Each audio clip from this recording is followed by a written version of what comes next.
Sveiki, aš esu Jūratė Kandžiauskienė. Vakar buvau susitikus su savo būsiais darbuotojais ir jie pasakė, kad mane stebi ir jų manimai aš tikrai puikiai gyvenu. Pagalvojau, koks gyvenimas yra įdomus. Anksčiau, kai aš pradėjau tik keistis, kai kas juokdavosi, kai kas kritikavo, vėliau man pradėjo patarinėti, ką aš turiu daryti. O dabar pastebiu, kad mane stebi. Manau, stebite ir jūs. O kokia yra kita vystymosi stadija? Tai yra aplinkinių reakcijos. Ar žinote? Tikrai sužinosit pasižiūrėję video pagal nuorodą, kuri yra pridėta štai čia. Būtinai pasižiūrėkit ir palikit savo komentarą.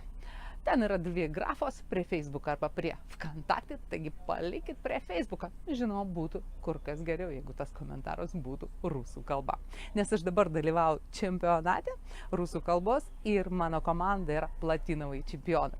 Taigi, kuo daugiau komentarų paliksit, to mes aukštesnę vietą užimsim šitose varžybose, šitam čempionate.